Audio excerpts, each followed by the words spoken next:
Welcome to Coffee and Conversation. It's that monthly show where you get to hear from us, the What Now movement. And I'm your host, Eric Twiggs, CEO of the What Now movement, also your procrastination prevention partner, author of The Discipline of Now, host of the 30-Minute Hour podcast. And I am here to tell you it's halftime, right? We're at the halfway point of 2022. Can you believe it's gone that fast? That's right, it's halftime. We're going to talk about some things we need to have in place and things we need to be thinking about because it's halftime. What do we need to do to win the second half of the year? But before we do that, I'm going to go around the horn and have the What Now movement team introduce themselves, starting with Dr. Sharon H. Porter. Great morning, everyone. I am Dr. Sharon H. Porter, Vice President of Media and Communications for the What Now movement. In addition, I am CEO and President of SHP Enterprise, which is the umbrella entity for Perfect Time SHP, as well as Vision and Purpose Lifestyle Magazine and Media. Welcome, everyone. All right. Welcome, Maisha. Good morning, everyone. I am Maisha Hoy. I am the marketing director for the What Now movement, reporting directly to Dr. Sharon, and we are all things marketing. I'm also my own marketing company, Customer First Marketing, and I just launched a Black-owned brand marketplace, Cuba. All right, fantastic. Ted? Such a tough act to follow. I'm Ted Fells. Good morning, Vice President Strategy for the What Now movement, also the President and CEO of New Core Vision, and co-host of the 30-Minute Hour podcast. Good morning. All right. So let's talk about how we got to this point with the What Now movement. What's the backstory?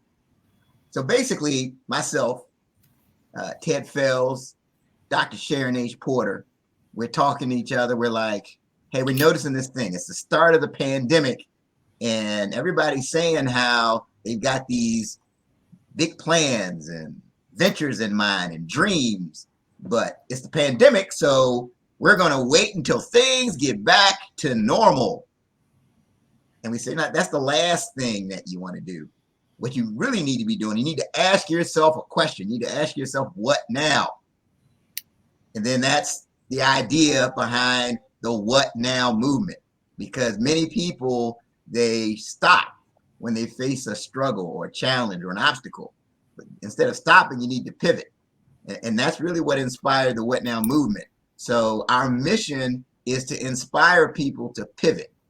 We offer summits. We have a summit that's coming up on July the 16th that we'll talk more about later. We do master classes. We've got videos to inspire you.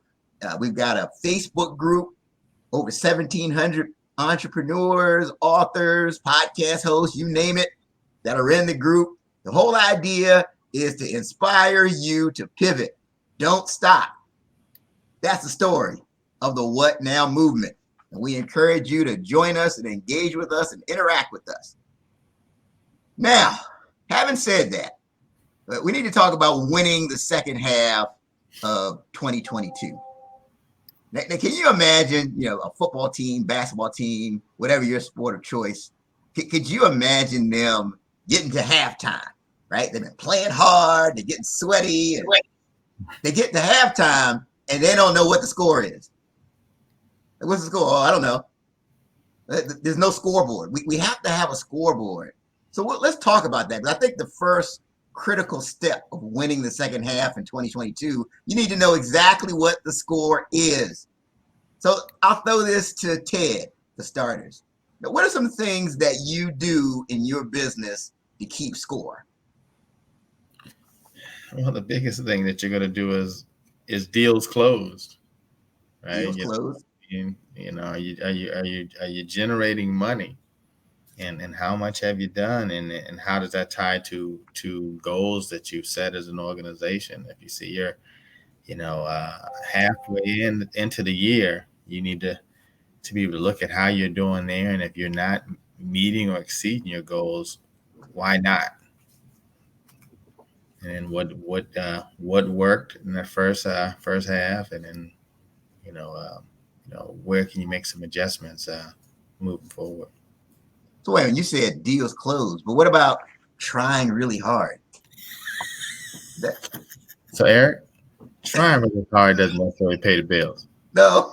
Doesn't necessarily pay the bills. I mean, there's no bill that I can think of within my company. The rent. There's no box that says, you know what, just try really hard. Versus it usually has a numeric number beside it. So try really hard must result in results. Right. No, so that's the key thing I think we have, because we all feel like we're doing the best we can. We're working hard. But we have to have a system to keep score and to quantify the results. So I think those are great points. Dr. Sharon? Yeah, definitely. I am a huge proponent of reflecting, right? And at various stages. First of all, I think that the daily things have to work towards your weekly goals, have to work towards your monthly goals, have to work towards your quarterly goals, and then, of course, your annual goals. I like to use Trello. It's a free download. It's a tracking system, basically. And it's something that you can use every day. It can be personalized, just depending on what you need. Also, it helps focus you on your goal tracking so that you can actually keep up with what you said you were going to do. It's available on desktop. You can get it on your mobile. It just really helps create a digital board where you can post it. I'm a poster. I love physically posting things as well. And so this allows me to do it digitally, as well as posting my goals all over so I can see them. But yeah, you can personalize these things, name it how you want to, and prioritize them. So I just like a real system that I can tangibly look at, something that I can manipulate, change when I need to. So that's what I go with. Trello. Okay, that's interesting. You've been saying it. I've been hearing a lot of people talking about Trello lately. But maybe that's a sign that's a scoreboard I need to get into my life. You hear something multiple times from different people. So we need to find the contact person and have them sponsor the What Now Movement Business Summit. Exactly. Trello, if you're out there, we want to talk to you. Absolutely. Okay, Maisha, what you got? So I'm going to take the same thing that Ted and Dr. Sharon said, but I want to go back a second because I think all of us need to create their own goal process, or how are we going to reach our goals, right? What are those steps we're going to take? So we talked about it before. Some of us write everything down. Now we can use Trello to do that.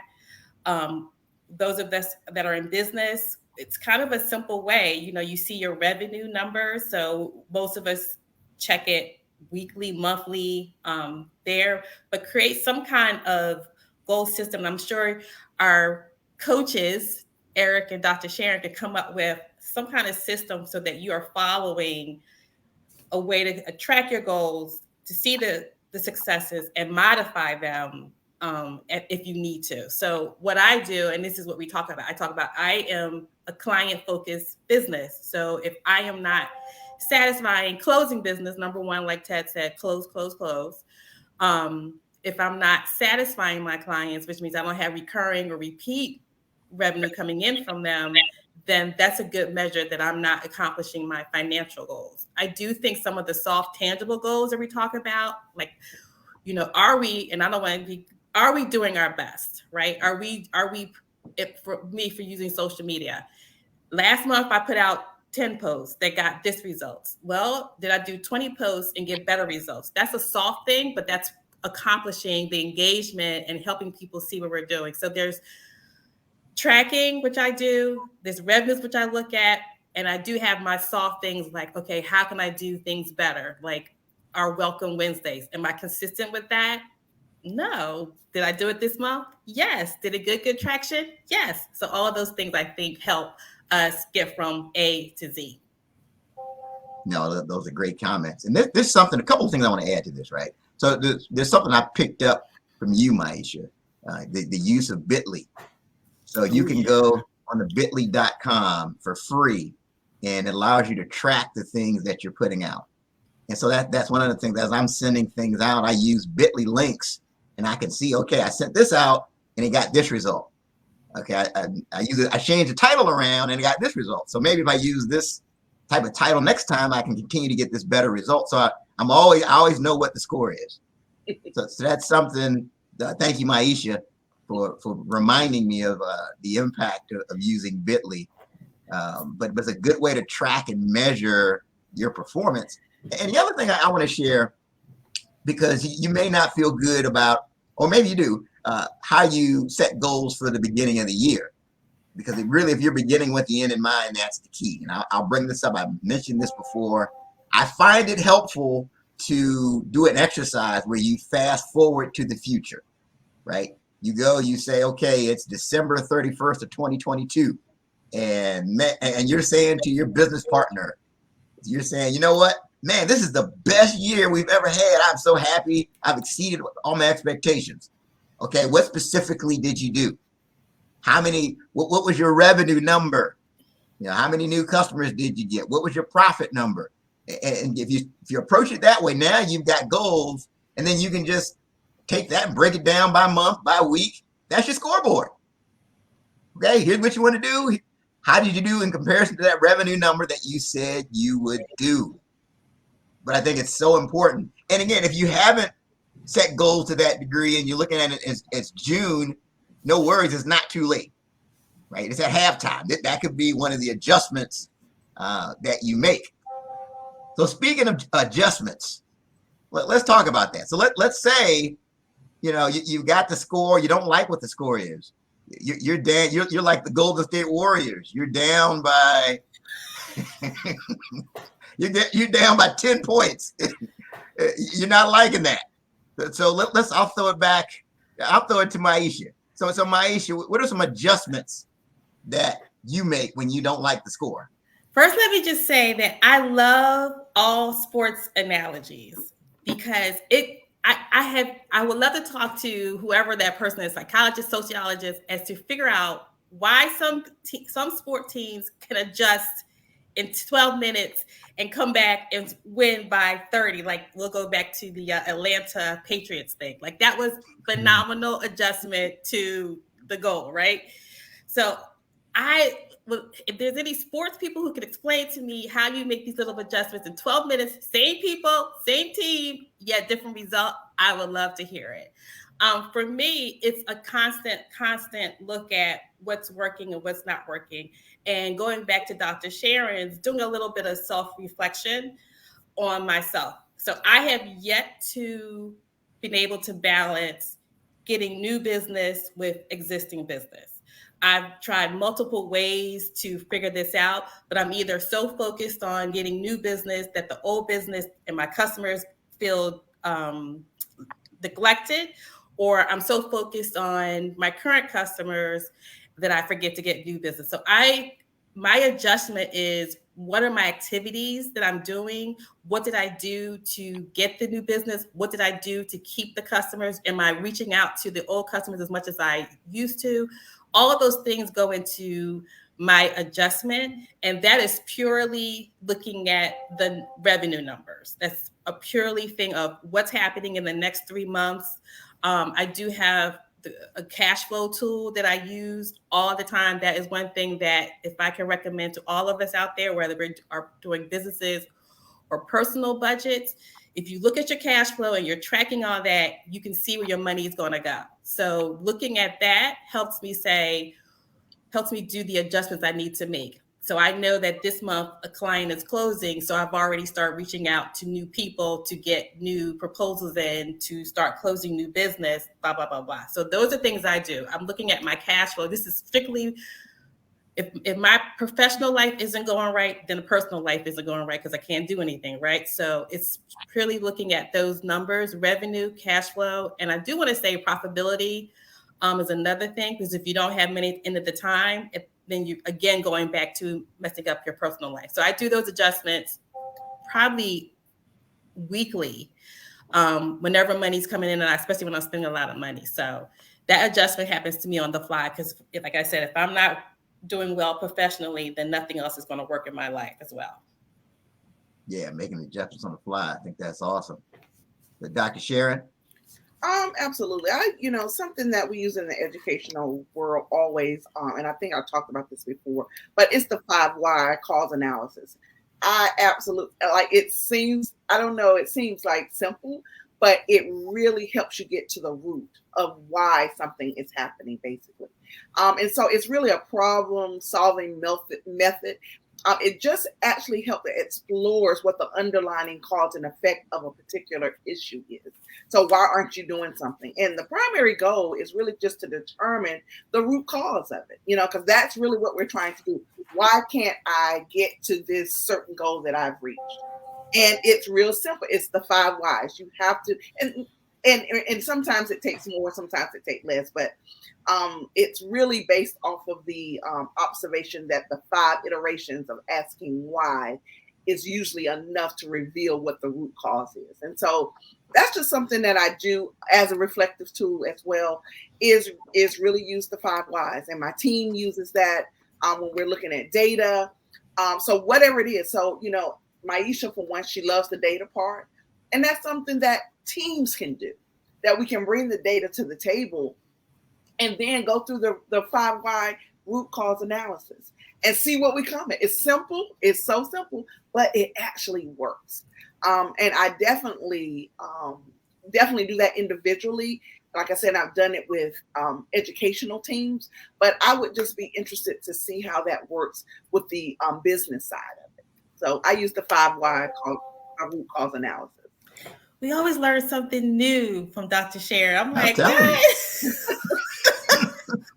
But a lot of this, again, good stuff is good stuff, right? And so that's the one thing that I always try when I'm learning all this new stuff in the educational world. I'm like, okay, let me try it here on the business side and see how that applies. But yeah, so that's what I do a lot of times. It's just tweak the educational stuff and see how I can apply it to business.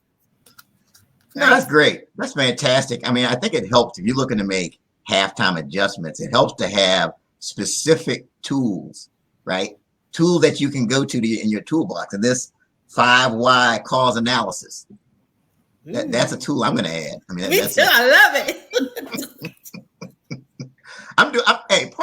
I'm being selfish. Part of the reason I do this is for me, right? I'm picking up Trello. I'm doing a 5 why cause analysis. This has been very helpful. And she made a good point with data, right? So we're in business. So I use QuickBooks. That's where all my financial stuff is. I use Facebook for our group, the insights piece. Y'all talk about Bitly. All these things they come to tell the story of why you are achieving your goal or why you're not achieving your goal. So if we could combine the Trello and the 5 whys, I mean, just think of all that information that you have coming into you that you could use to perform better. And if we talk about, what is that process, or use our goal sheet, right, that we have on our website, and to write down these goals and to adjust these goals, I think all of us would be, by this time, at the end of the year, we're all going to we'll be in the Caribbean doing coffee and conversation. Absolutely. Hit. These are all great points. I keep it. I'm just kind of really basic when I say, you have to look at it and say, is it what you're doing or what we're doing, or is it execution? Right. That's a big deal, right? I think, Maisha, you brought up that whole thing around the New England Patriots and Atlanta game. And that was a really great example, because I think, Atlanta was up by 100,000 points and they came back in the second half. I was like, how did they do that? And I think the main thing that really helped them is the Patriots knew they had proven things that worked. They just knew they needed to execute better, right? So they probably didn't change a whole lot. They just executed on what they were doing, right? And that's what happens when you have, sustained success, right? You know that you know what you're doing, and it's just a matter of you just kind of keep playing hard. You just do what you do, and then it comes through. But if it's not, you're always trying different things, and you got to decide, is this something I'm going to change right now? Or is it just, we just need to do more of this? Or like you said something about something that you did on Wednesdays, and you're like, okay, well, I didn't do it last. Okay, let me make sure I'm more consistent in that. If I'm sending out emails, is the email too long? Do I need to be straight to the point? Am I sending the emails to the right people? Right? You could be sending the email to people that don't really care about what you're offering, right? So you need to be able to look at everything. And I think that you're always thinking, continuous improvement anyway. Right. So you just never want to just keep doing the same thing without looking at it and seeing where there should always be a continuous improvement loop that you're dealing with in everything that you that you do in your business. I think that's the biggest value. One of the biggest values I bring to my marketing clients is I love sending out my marketing updates, because I go through all those different pieces of marketing that I work on, and I show the results, and I show why I felt this was more compelling. And I talk about the things that we need to do to fix it. And I think that's the execution piece of it, right? So we are going to do what works, but we're going to change the things that don't work. So taking that time to look at your stuff, to look at whatever you look at, because I know some of us are not in business that are listening. Whatever you take to look at in your career, did you get whatever you take to look at in your career as your metrics, really taking that time to look at that and taking that moment to review it is crucial. And I do that for my clients to say, okay, yes, this is why you're going to continue to pay me, but also this is what worked and this is what didn't work. And this is what I have to fix. And this is what we have to fix in the next 30 days. This is what's going to take us a few months to fix. All of that goes into accomplishing your goals. So absolutely. No, great points. Great points. And then staying with the sports analogy, because Mike, I do agree that I think it applies, right? Yeah, many at the time of this recording, the Golden State Warriors and the Boston Celtics, they're in the NBA Finals. And I noticed in game 1, Steph Curry comes out. Steph's the greatest shooter of all time. He's got 21 points in the first half. He's draining these 3-pointers. But the Celtics made an adjustment.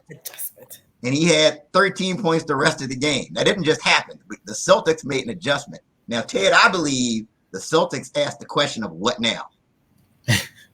They had to. They said, okay, Steph Curry made like 8 3-pointers in a row. What now? And okay, then we're going to defend him differently. Go ahead, Ted. And if we're going to put Al Horford in here, who never shoots 3-pointers, and he decides to be Steph Curry for Boston. So, yeah. And that goes back to what we talked about before, right? The team, right? Yes. The team that you have around you and how you all work together. So I don't know.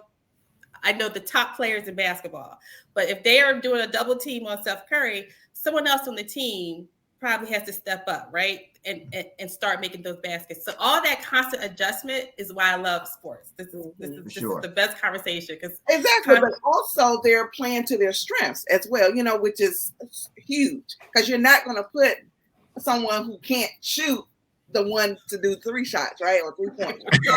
So you got to play. That sounded good. That sounded good. So you got this share, Dr. Sharon. The one to do 3 shots.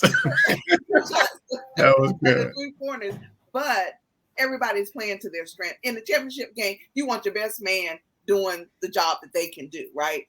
Wow. And so I think in teams, that's what you got to do as well. You want the best man for the job to do what it is that you've assigned for that job. So, yeah. So your business, you're treating it as if every day is your championship game. Every day. Oh, yeah, this is good. You just dropped that nugget out there, that boulder. Yeah, that's it. Exactly. Right. Always the championship game. It's always game 7. But again, please take away, it's important to ask yourself, what now? For my own self-care, I have to just let's go through the season before I get excited and stressed out every day. But I get you. But the good thing about this conversation is, this is what you got to do with your business. You got to stop, right? And be like, okay, Let me look at everything. Let me look at what's working. Let me see if, we need to move some people around. And that's a challenge too, right? Because, a lot of things I think are based on kind of people, processes, and technology. Like everything falls into one of those buckets, right? And how you do what you do. But one of the most challenging pieces in any of that is the people part, right? Because, a person can say, like we said earlier, I'm working really hard. I'm doing the best that I can, right? But at the end of the day, I mean, you may have to make some adjustments. You may have to bring in some players. You may have to shift some things around. And a lot of times your people are not comfortable with that. And I think I talked about that last month, right? How do you deal with those situations when you got to do what's best for the team, right? You got to make sure that we score, that we win this game. And, and some people have to just be willing to, if they're not the one that's going to get the last shot, right? If they're not the one that may have to be moved to the bench or whatever to bring in another player or whatever, that how your people kind of respond to those situations is critical. And that's why as a leader, right, and I'm dealing with that now, you have to be able to be like, okay, how do I make these changes? Right. The technology, if I decide we're going to go from this one software tool to another, the technology is not going to say anything. You just switch it, right? Your process, right? You change your process, we use process A before. Now we're using process B. Okay. Now it's getting into a people thing, right? Okay. Now I got to learn something new. I got to do something different. That people element is the main thing. And going back to sports, where that coach is, you have to be able to say, going back to your Patriots Atlanta analogy, is, hey team, we've been here before, right? We've been here before. We know we make a tweak here, change here, and let's stick to the plan. You got another team that's like, everything is working. First half, everything's working. We got 100 million points. We're killing the Patriots. It's over. Yeah. What did they do, right? What did they do differently in the second half, or what should they have done in order to sustain, the lead? And we could have a whole nother conversation on that game. I would love to have a whole conversation on how these sports teams adjust or don't adjust to win. I think it's fascinating. And I'm an Eagles person. I'm a Sixers fan. I saw it this year. I'm like, oh my God, we were doing so well. And now we're out of the play. We're like completely out. What happened? One player? Yeah. I think it requires a couple of things. Humility, and number one, and flexibility, number two, right? A lot of times we think of ourselves as the guru. I've got this great idea. I've got this great plan. I'm going to stick to this plan. Sometimes you have to be humble enough to look, it's not working. Right? And you have to be flexible to say, I need, what change do I need to make? And when it's working, right? Like, you just can't, like, I just think one of the statements I always say is, you always have to act like you're never there. Right. Right. You're never there. Right. We're up by 100. Okay. Why are we not up by 200? Like, it's not enough. Like, what can we do to continue to keep our foot, on the pedal, and that's a major thing that, as the leader, right? Because you're the one that said, okay, this is going great, you guys. All right. You're celebrating and all that, but we have another half. And we could score all these points in one half. They could score all these points +1 in the second half. Right. So let's look at what we're doing. Let's look at what the competition is doing right, not doing right, and make sure that, moving forward, we do what we need to do to come out on top. I did want to say, since you kind of brought it up, Ted, and it kind of fits the self-reflection piece, the culture of your company, that's a key thing for why employees can adjust faster, why employees are dissatisfied or satisfied. So again, if we're talking about, and I'm a solopreneur, so I don't have a culture. I just try to hire people who understand their role in what I'm doing and try to make them feel empowered. But I do think setting the right culture at the beginning So everybody knows if you're going working for Nucor Vision, you have to perform at your highest level. You also are going to be accountable for your sales numbers and the things that you do. That's a culture thing. So they shouldn't be surprised when Ted says, we're changing everything over to a new technology, because they know that Ted's doing that to make the company better and to help the company achieve their goals. But I think culture is a big part of that. And for people who are personally doing professional development, that self-reflection of who they are, who they want to be, what they want to do, that's part of that 6 month status check as to who you are and where you want to go for the rest of the year. But one thing I do want to say, Mike, is you said that you're a solopreneur and that you didn't necessarily have a culture. You do have a culture, though, right? Like the way that you show up, like the way that you satisfy your customers, the way that you present yourself at all times and your expectations. That's your culture. So whether it's an employee that you bring on or a consultant or even a partner that works with you, okay, we know this is how Maisha is and how she goes about what she does. So the culture definitely still starts with, I think, the leader, whether you're a solopreneur or whether you have 1,000 people in your company, everyone is kind of going to run off of, kind of your rhythm, right? And so yeah, if somebody said, what's Maisha's culture? Oh yeah, she's going to show up a certain way. She comes as high energy. It's, it's excellence in how things are presented and presentation. And so, yeah, that's something that you have, whether you know it or not, because people look at you, right? Like, if I'm coming to a meeting late all the time, people are like, oh, okay, that's kind of how he is, right?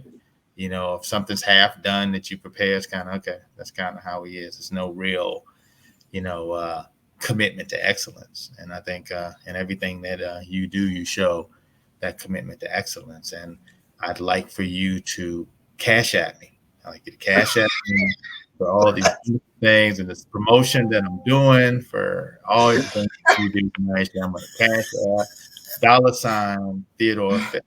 I'm joking.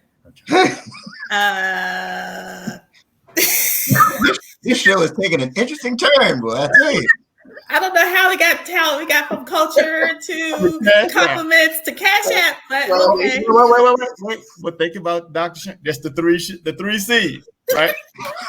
Culture, right? What do we say? What was it? Remember cash app? What was the last C? Oh my goodness. We had it. And this is why Ted accomplishes his sales goals, everybody. Exactly. Hard. I try hard. But now, so Ted did mention something that I do want to mention as well, because there's some people that will listen to us, watching us. You're winning, right? You're looking at the scoreboard and you're up by 2 touchdowns, 3 touchdowns, $500,000, $20,000, whatever. You're winning. Kudos and congratulations. The question is, okay, why are you winning? What are you doing? What are you doing that can be duplicated in the second half? Because we're not just assuming that everybody is behind. Yeah, you could be ahead. So I think those are questions. And quite often in my coaching conversations, I stump people when I say, okay, well, why were you so successful? Because most people are so focused on the negative. They don't ask themselves the question of, okay, why am I having success? Well, sometimes you also, I didn't mean to cut you off, but sometimes it could be something that you did last year, and now a deal happened, Dr. Sharon, that you worked on last year that happened this year, and you're like, oh, we're so successful this first half, but really it's something that you did last year, a relationship that you made, a networking connection that you made that you're benefiting off of this year, right? So then, but if it happens, you're like, oh man, we just closed this, this multi-million-dollar deal, and you're like, we're doing great. Well, yeah, but you still need to look at what you did, because maybe where did that come from, right? Like you said, Eric, that success that you're having, where did it come from? Did it come from this first 6 months of the year and what we've done here, or did it come from something that you did last year, and sometimes it's a timing thing, right? Sometimes that deal just hits. Somebody just comes and calls you, Maisha, and says, "Hey, I know you do this, right? And can you do this for me?" And you're like, everything I'm doing is working. Well, not necessarily, right? Because you sometimes get those opportunities, those blessing opportunities. Somebody just reaches out to you, and you can't give yourself any credit for that, because It's not like you made a call or something. It's like somebody that I just happened to see your information floating around, and that happens. But someone had to make that happen. Someone had to. But you had to put your profile somewhere. You had to do the social media. You had to update your LinkedIn. You had to make sure you posted. There are activities that you do that don't, like you said, don't yield results today. Right. You're planting the seed, basically. Planting the seed. So you definitely did something to make it happen. I believe in that. I want to go back to your question, Eric, to Ted asking why, why are you successful? And that goes back to which I love, my lucky losing and learning. Because again, I'm telling you, I love that, because if you're leading, you're excelling, and you know why you're excelling, so that you're able to duplicate that. And that's exactly what that leading means. So you're leading in whatever it is that you're doing.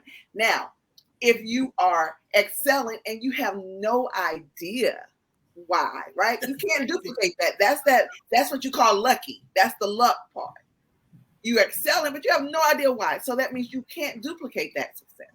It's just random. You have no idea. So you have to understand both sides. If you are not excelling and you understand why, you're in the learning category, right?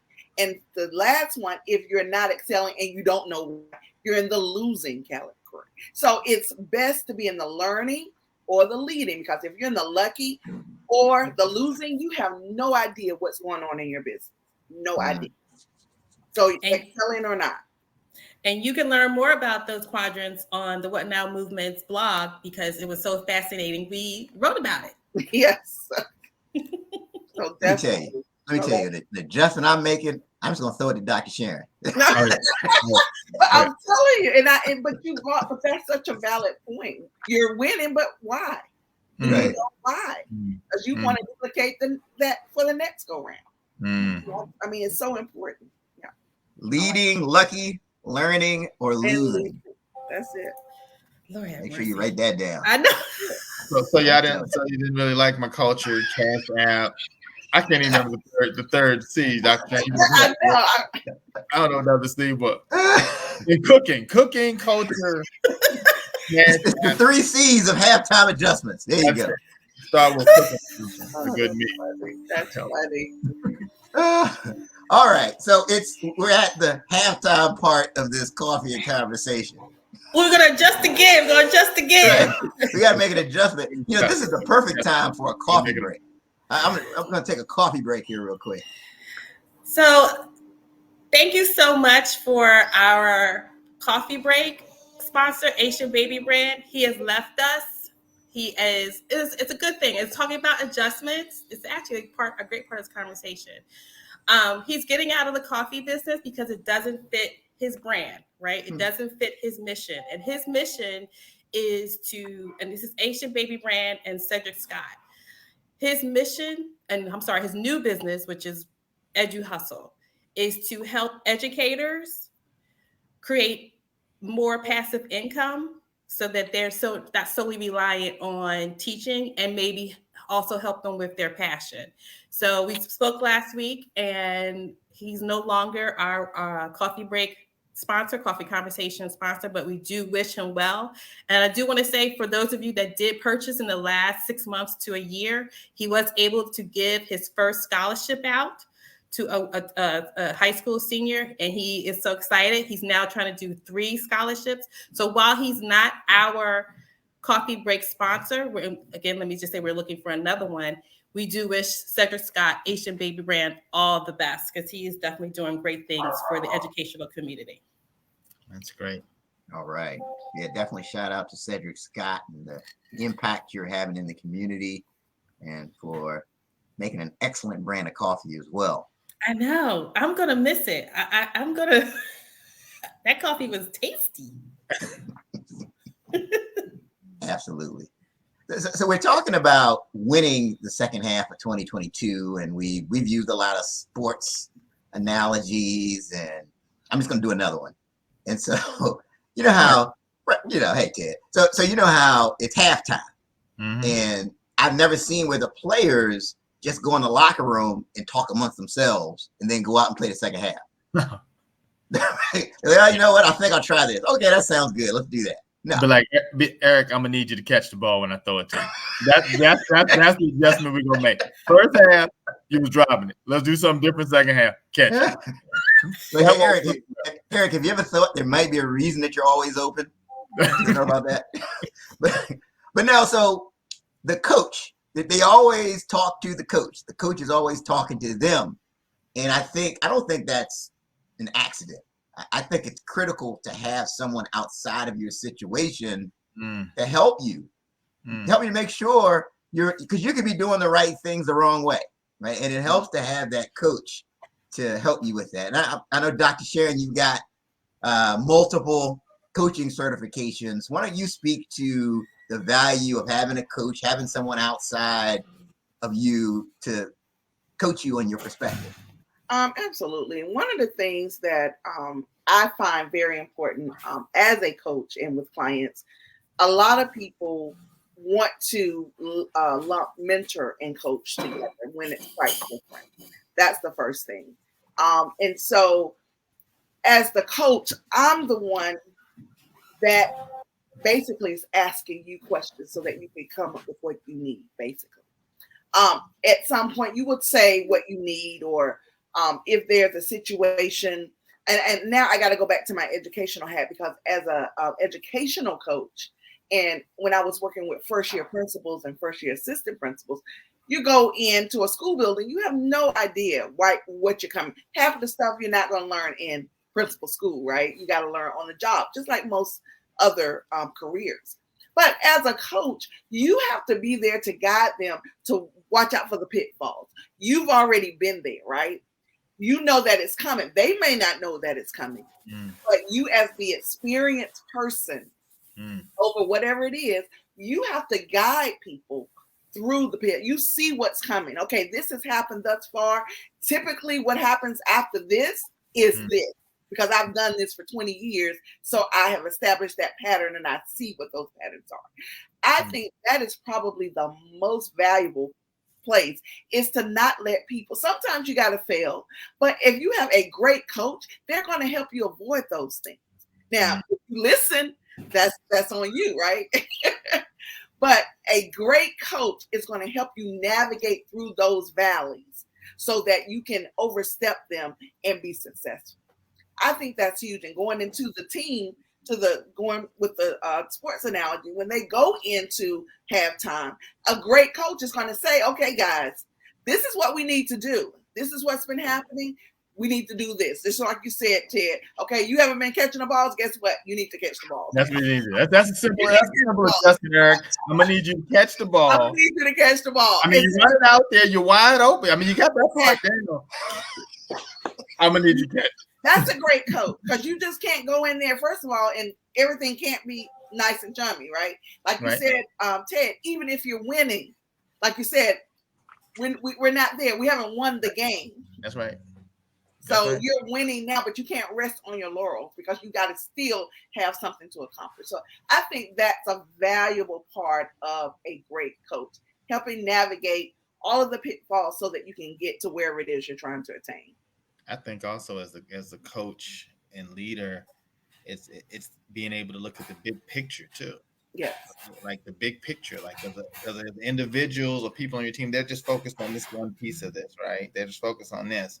Whereas a coach or your coaches, they're looking at the big picture. You go back to football example, you know, they have a coach that's on the field, but then they also have coaches that are up top that are looking at the whole field, right? So they're looking at every little piece of this, and and then they're taking pictures and they're looking at this and they're saying, okay, this works and that works, and here's something that we need to try in the second half. This guy right here, he can't catch the ball. Right, we keep saying he's not catching the ball. We need to pull him out and put someone in there they can catch the ball, right? But you know, those types of things are just looking at the different views of perspective, and then there's also the piece of trust, right? As the leader, you're going to have to establish trust. Going back to your Patriots example, that team has won 100 Super Bowls. They totally trust the coach.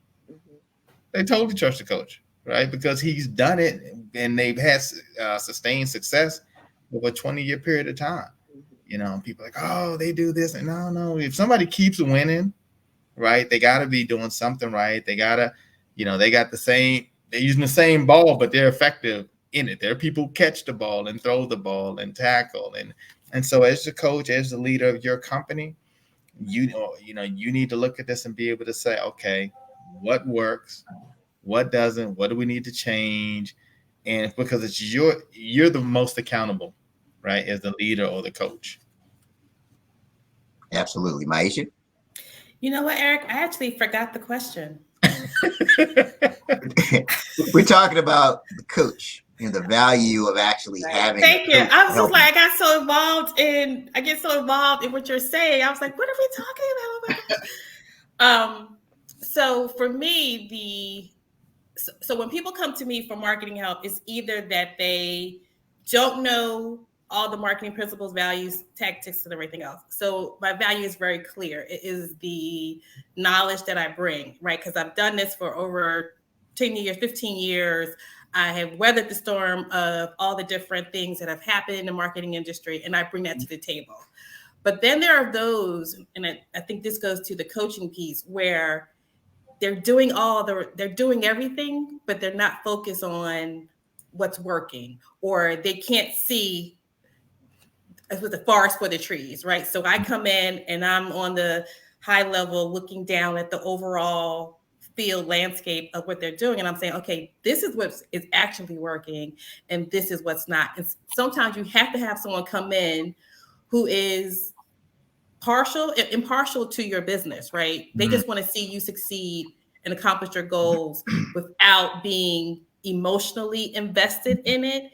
And I think that's a good thing for a coach to do. I think a mentor is more a person who's more emotionally involved, where a coach to me, and I'm not a coach, I'm a consultant, but comes in and says, hey, here are the facts, and here's what's happening, and here are the adjustments you need to make, and here's how I can help you make them, and here are the tools and the processes and some of the people that you may need to make those adjustments. So that's my take on being a coach consultant, because we're coming in to basically impartially help you do better. The tough thing, good points. The tough thing a lot of times when someone external comes to you to give you some advice about your organization, it's really tough, right? When someone else comes and tells you your baby's not cute, right? I'm gonna be honest with you. It's a tough thing, because they'll come to you and be like, look, you're not making the numbers, right? Look at this. Look at this over the past, year and a half. You're not, and you're like, what? I mean, that's a tough thing. It's humbling as a leader, because you're so much into it, right? You know that you're, like we said earlier, you're working hard, you're trying hard, you're committed to this, right? This means so much to you. But look at the scoreboard, right? I mean, the numbers would say numbers don't lie, right?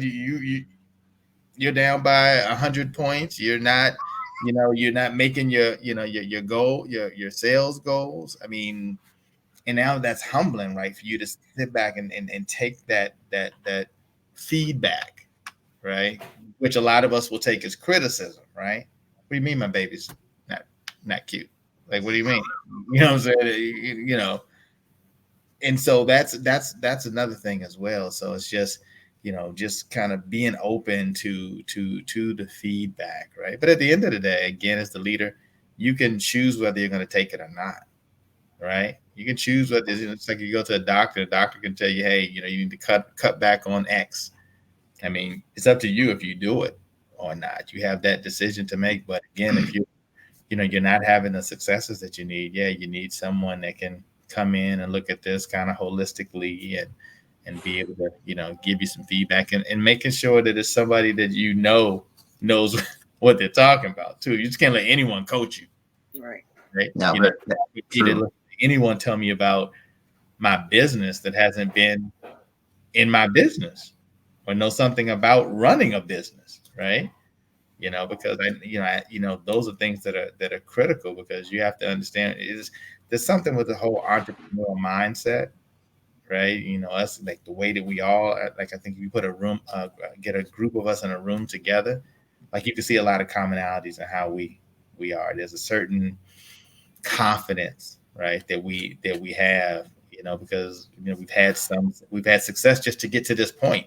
No matter what, if you just started your business, right, and you did the things that it took to get to opening your doors, then you've had some success, right, and you feel good about that. So for somebody else to tell you, oh well, okay, you need to make a change, or just, what did you see this? You see my website, right? You see my business card, right? You see I got a contract and a half, right? What do you mean? Yeah.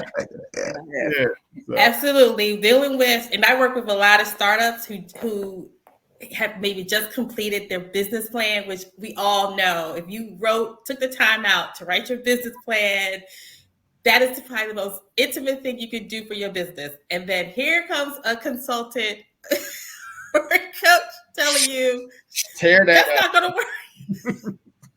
So you have to be, like you said, I think the trust, you pick people you trust to take a look at it. Look at the credentials when you're having people assess your business. But yeah, the business plan and then the website, they all are people's babies. It's hard to talk bad about people's babies. That is for sure.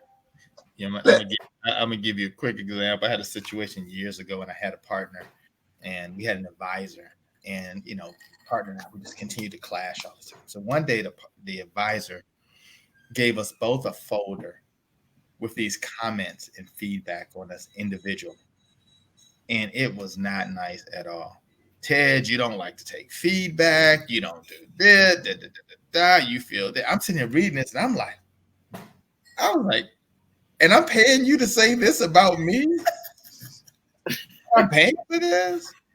But that was what he saw at that point. And even then, I didn't understand it. But years later, I said, well, because you don't really look at yourself like that, right? Like you don't take feedback well. Well, I think, we all have a hard time when someone is saying to us something that just doesn't taste good, you know, but sometimes you need something that doesn't taste good. Erica, you like that? So that's good. Here's the thing. I share this with people. Like, let's say you have a coach, and after every conversation, you're like, yeah, I'm comfortable with that. Yeah, that's good. Yeah, I can do that. You have the wrong coach. The wrong coach. Because that's saying that you're not stretching. Yes, that's so a good coach really challenge. And I've spent thousands of dollars on coaches, and after a lot of our conversations, I'm like, right. But then down the road, I find out that he or she was 100% right. And I tell you what, the biggest value that I've gotten out of coaching is that, like, the coaches I have, they're big thinkers. So no matter what I say I'm charging, they always like, well, why are you charging that? You should be charging more. Go ahead, charge more. And I'm like, I can't do that. Yes, you can. Go ahead, do it. And I do it, and it works out. And so I think that's the benefit. You need somebody that's going to challenge you, somebody that's going to push you, somebody that's going to cause you to stretch, and someone that's going to help you to think big. And it's hard for you to push yourself. You're not like you could be in the mirror talking to yourself, pushing yourself. It's not the same. Yeah. Well, because everything always kind of in your company begins and ends with you, right? So now when you bring in this next layer of someone else that has some involvement, and a perspective, and you truly are listening to that because you're paying them to do that in a lot of cases, right? So, yeah. Okay. And the good news is, you're here with the What Now movement. You got certified coaches. Absolutely. You've got someone on the screen with us that's got 26 years plus of federal government contracting experience, just contracting experience in general. Started at 5 years old. Yeah, a special program where you can start in kindergarten. I was walking in my suit on the floors of government agencies at 5. Who is that little kid right there walking around in a suit with the briefcase is bigger than him? And then I grew and got bigger than the briefcase. So to 26 years, that's how it happened. He was a house. Yeah. You got Dr. Sharon, who's got all kinds of coaching background and experience on writing books and the education field and time management and everything else. Like Maisha, all things marketing. Marketing is critical to moving your business forward. So as you look at your goals, think about the resources that are available to you. Y'all better come get some of that. Y'all better come get some of what we serve. You may find all of our, you may go to the What Now Movement website, and if you click on our bios, links to book us are on there. And I will create bit.lys because that's what we do at the What Now Movement. But if you do need to talk about, if you do need coaching, consulting work, please go to the What Now Movement, click on our bios, and you'll get an appointment with us. Yes, you will. And speaking of getting an appointment with us, did you know we have a summit that's coming up? Did I mention that at the beginning of our show? That July the 16th, we've got a summit. It's titled Moving the Needle in Your Business. Did you like the way I did that, Maisha? Was that a needle, Ted? That was your move the needle. I don't know if that was a needle. I don't know if it was just a love, I don't know. I don't know what it was. I moved switch or something. I don't know. Moving the needle in your business. Exactly. And what perfect timing, right? You'll be just a little past the halfway point. You'll reassess your goals. You're possibly talking to a coach. You're looking at the scoreboard. Now, how do you move the needle in your business? Because moving the needle in your business has everything to do with winning the second half of 2022. Mm-hmm. And it could be a little move, right? You do something different. Like you said, Maisha, I'm doing this every other month, but now doing it every month, that's moving the needle, right? Just moving, right? It's moving the needle, and you continue to make those moves. It's only a matter of time before you start getting, you start seeing the results. That's the biggest thing, is just, you got to just kind of persevere in this business, right? You just got to keep grinding, right? You just got to keep going, right? If you keep going, eventually, the things will start to line up for you. And I don't think there's any entrepreneur that'll tell you that it's always been great, right? That there wasn't a time that there was like, man, I could be doing something else, right? Everyone's had that moment. And then when you just keep going forward, eventually, you get that break, even if it's something small. And that's the thing that we need, right? You just need something. You need a win. You need something to go in your favor. And then once that happens, that gives you that incentive to keep going, that extra push that you need. And then also, I think when you have groups of in a circle that you can go to, and you can encourage each other, right? When I'm listening to the four of us, we feed off of each other. Right. Like, it's not something like you said, Eric, that that Monday, you're like, man, what was that Dr. Sharon said, the 4 L's or something, something, that's something that could help me as you go. So yeah, definitely. Yeah, I think by the time we finish this year out, we'll have initials from A to Z from Dr. Sharon. Yeah, I'm thinking so. Act, adjust, action. So Maisha, people are on the edge of their seat. They're saying, how can I register for this July 16th summit titled Moving the Needle in Your Business? How can the people register? You can register for Move the Needle in Your Business on the What Now website. Okay. The whatnowmovement.com under events. If you are interested in being a sponsor, which Trello, hello, Trello. You can sign up there as well. And what you can do, you just put in that you want to be a sponsor, and I will get back in contact with you. We do want sponsors who believe in the mission of the What Now movement. And as you know, it's inspiring people to pivot. It's inspiring people to be ready for what's next in their life. So if you would like to sponsor, you can find that on our website as well, or just send us an email, the What Now Movement at gmail.com. Fantastic. Thank you for sharing that, Maisha. And then we're also excited to tell you about the book, The What Now Mindset. What Now coming out. Mindset coming out in July. So we're excited about that to showcase 9 amazing contributing authors, in addition to a few other stories that we have interviewed people, whether they're business owners or sometimes individuals that had a huge what now story. So that will be out in July, and you can actually look forward to a book signing, hopefully in a community near you. Ooh, y'all better come get some of this. Y'all better come get some of this. We got a book coming up, a summit. Come get some of it. Again, don't forget about that Moving the Needle Summit on July 16th. Don't forget about the What Now Mindset book that's coming out.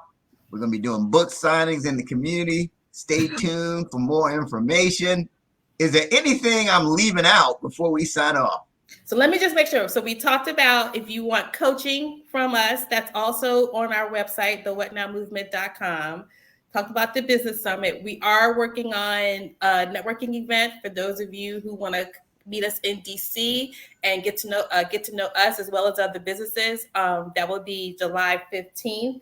And we talked about the What Now Mindset book as well. So I think we covered all of our CTAs for July, up and coming till July. All right. And it's my hope that we've inspired you to take the steps to win in the second half of 2022. Again, congratulations to those of you who are winning right now. For those of you who don't like what you see on the scoreboard, it's not too late. Let's make the second half adjustments so you can keep moving and just keep asking yourself, what now? That's our time for the day. Thank you for joining us for coffee and conversation. Until next time, have a great one.